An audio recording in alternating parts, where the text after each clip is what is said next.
Hello guys, welcome back my YouTube channel. मैं प्रमिला आपके अपने यूट्यूब चैनल पर स्वागत करती हूँ। तो देखिए, हमारा बाल विकास सब्जेक्ट जो कि एमपीटेट, सीटेट और यूपीटेट से रिलेटेड है। कोई भी टीचिंग एग्जाम में ये टॉपिक बहुत ही इंपॉर्टेंट है, क्लास को स्किप बिल्कुल ना करें। देखिए, आज का टॉपिक हमारा है समस्यात्मक बालक, जो कि प्रॉब्लमेटिक चाइल्ड होते हैं। आज उसको पढ़ते हैं, उनकी समस्याओं को पढ़ते हैं, विशेषताओं को पढ़ते हैं, उनके जो शिक्षण व्यवस्था है उसको देखते हैं। इसमें क्या क्या लाभ हैं, क्या क्या बच्चे में परेशानियां होती हैं, उनको समझते हैं। तो चलते हैं, आइए हमारा टॉपिक स्टार्ट करते हैं। देखिए, समस्यात्मक बालक कौन से होते हैं? वे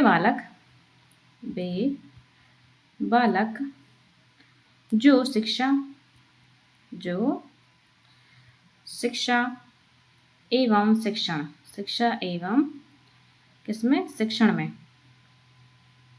शिक्षण के उद्देश्य को बाधित करते हैं, उन्हें समस्यात्मक बालक कहते हैं। शिक्षण के किसके उद्देश्य को क्या करते हैं? बाधित। क्या करते हैं? बाधित। उन्हें क्या कहते हैं? समस्यात्मक बालक कहते हैं। ठीक है दोस्तों, तो ये जो है वैलेंटाइन, उन्होंने क्या कहा है? किन्होंने कहा है? वैलेंटाइन ने कहा है कि ऐसे बालक होते हैं, ये जो बालक हैं ऐसे होते हैं जिनका व्यवहार किसी मामले में गंभीर रूप से असामान्य होता है। देखिए, कोई भी एक मामला हो, उसमें क्या होते हैं? बहुत गंभीर रूप से असामान्य होते हैं। बट क्या कहते हैं? कौन मनोवैज्ञानिक है? कौन से? बट के अनुसार क्या कहते हैं? बट कि जो ऐसे बालक होते हैं, जो इनके अनुसार क्या निम्न दो प्रकार होते हैं। इनके कौन कौन से प्रकार होते हैं? एक तो झगड़ालू बालक होते हैं, एक दमित बालक होते हैं।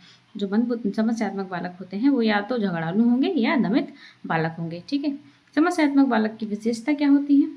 क्या जानते हैं अभी हम? विशेषताएं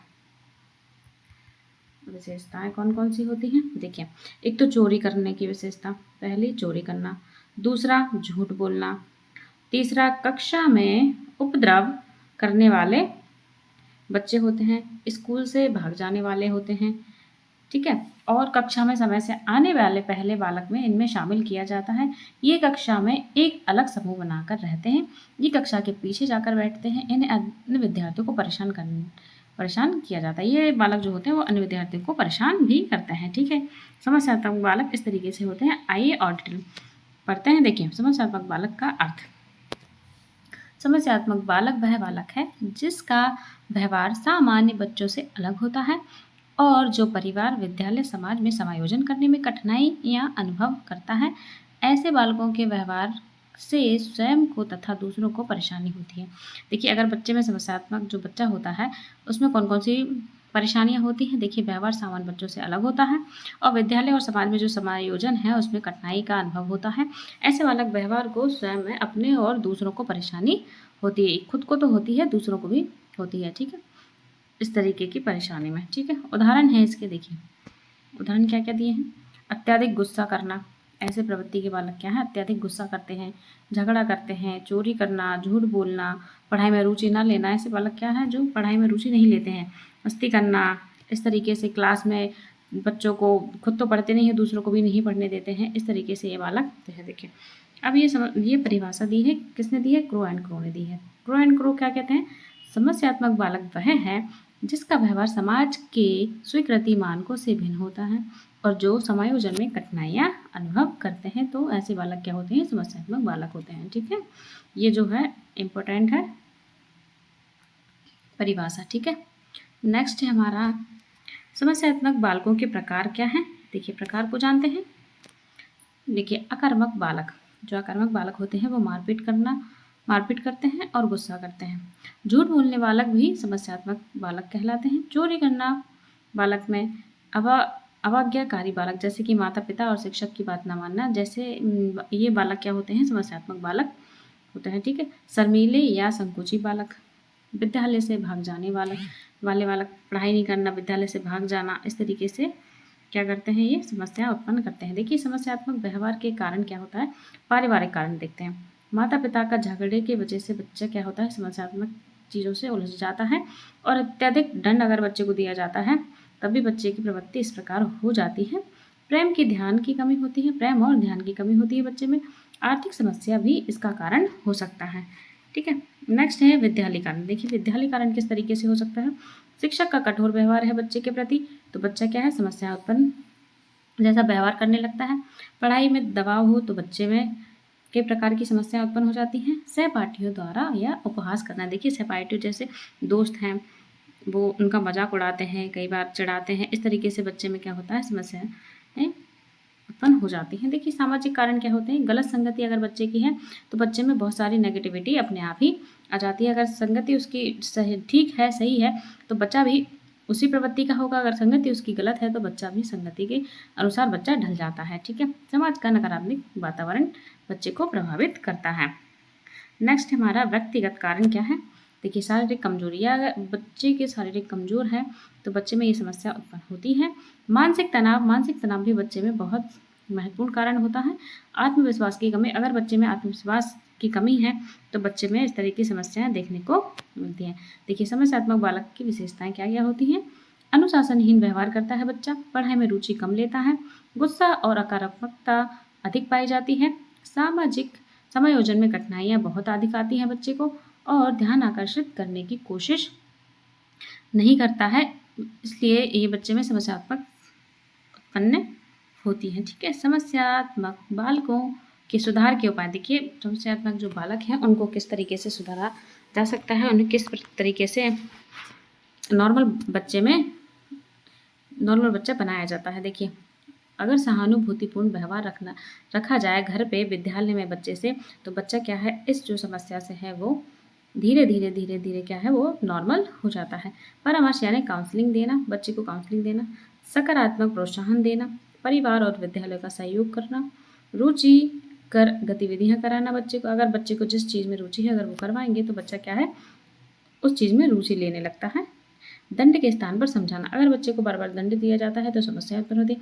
दंड के स्थान पर बच्चे को समझाया जाता है तो बच्चे आसानी से समझ जाते हैं। ठीक है, आई होप आपको ये समझ आया होगा। आइए इस टॉपिक से किस प्रकार के क्वेश्चन बनते हैं, क्वेश्चन को समझते हैं, करते हैं और प्रैक्टिस करते हैं। तो एग्जामिनर भी इसी तरीके से क्वेश्चन पूछता है, तो आप इन क्वेश्चन की प्रैक्टिस जरूर करें। देखिए समस्यात्मक बालक वह होता है, कौन सा होता है, जो पढ़ाई में कमजोर होता है, जिसका व्यवहार सामाजिक मानकों से भिन्न होता है, जो खेलना पसंद करता है या जो शांत रहता है। राइट आंसर बी, जिसका व्यवहार सामाजिक मानकों से भिन्न हो। ठीक है, नेक्स्ट है समस्यात्मक बालक के व्यवहार का मुख्य कारण क्या होता है। क्या होता है, पारिवारिक वातावरण, विद्यालय वातावरण, सामाजिक वातावरण या उपरोक्त सभी। देखिए विद्यालय वातावरण भी बच्चे के व्यवहार को प्रभावित करता है, और विद्यालय वातावरण भी, पारिवारिक वातावरण और सामाजिक वातावरण, ये तीनों जो वातावरण हैं ये बच्चे को बहुत इफेक्ट करते हैं, यानी कि व्यवहार का मुख्य कारण तीनों ही होते हैं। ठीक है, नेक्स्ट क्वेश्चन पर चलते हैं। क्रो के अनुसार समस्यात्मक बालक वह है जो पढ़ाई में कमजोर हो, जो बच्चे के स्वीकृत मानकों से अलग व्यवहार करे, जो खेल में रुचि रखे, जो शांत हो। राइट आंसर बी, जो समाज के स्वीकृत मानकों से अलग व्यवहार करे। ठीक है, क्रो ने ये परिभाषा दी थी। निम्न में से समस्यात्मक व्यवहार नहीं है, क्या नहीं है, चोरी करना, ये तो समस्यात्मक कारण व्यवहार है, झूठ बोलना ये भी, सहयोग करना, आक्रामकता, कौन सा नहीं है, सहयोग करना समस्यात्मक व्यवहार नहीं होता है। ठीक है, नेक्स्ट क्वेश्चन पर चलते हैं। समस्यात्मक बालकों के सुधार का सबसे अच्छा उपाय कौन सा है, आइए जानते हैं। कठोर देना, ये तो नहीं है, विद्यालय से निकाल देना, ये भी नहीं, सहानुभूतिपूर्ण व्यवहार या अनदेखा करना, ये भी नहीं, तो राइट आंसर हमारा सी है। ठीक है, नेक्स्ट क्वेश्चन पर चलते हैं अभी हम। समस्यात्मक बालकों के सुधार में सबसे महत्वपूर्ण भूमिका किसकी होती है, परिवार और शिक्षक, केवल मित्र, शिक्षक, केवल समाज। राइट आंसर है परिवार और शिक्षक दोनों की बहुत ज़्यादा महत्वपूर्ण भूमिका होती है। नेक्स्ट क्वेश्चन है, समस्यात्मक बालक में अक्सर कौन सा गुण पाया जाता है, कौन सा गुण पाया जाता है, समायोजन की कमी, अत्यधिक अनुशासन, पूर्ण आज्ञाकारिता, पूर्ण आत्मविश्वास। देखिए समस्यात्मक बालक जो होते हैं उनमें समायोजन की कमी, अक्सर कमी का गुण पाया जाता है। नेक्स्ट क्वेश्चन है हमारा, समस्यात्मक व्यवहार का प्रमुख कारण क्या है, प्रेम की कमी, कठोर दंड, गलत संगति। देखिए ये तीनों ही हमारे जो है समस्यात्मक व्यवहार का कारण है, तो राइट आंसर है डी। ठीक है, नेक्स्ट क्वेश्चन पर चलते हैं। शिक्षक को समस्यात्मक बालक के साथ कैसा व्यवहार करना चाहिए, दंडात्मक, सहानुभूतिपूर्ण, उपेक्षापूर्ण या कठोर। तो राइट आंसर है बी, सहानुभूतिपूर्ण व्यवहार करना चाहिए शिक्षक को एक बालक के साथ। देखिए, समस्यात्मक बालक को सुधारने के लिए सबसे प्रभावी तरीका कौन सा है? मारना, डांटना, परामर्श और प्रोत्साहन, स्कूल से निकालना। सबसे जो ऑप्शन है सी, परामर्श और प्रोत्साहन करके बच्चे को सुधारने में जो सबसे प्रभावी तरीका होगा परामर्श और प्रोत्साहन द्वारा। ठीक है, तो आज की क्लास यहीं तक। Thank you so much. Like, share, comment and subscribe. Take care till then. Thank you so much. Bye bye. Thank you for watching.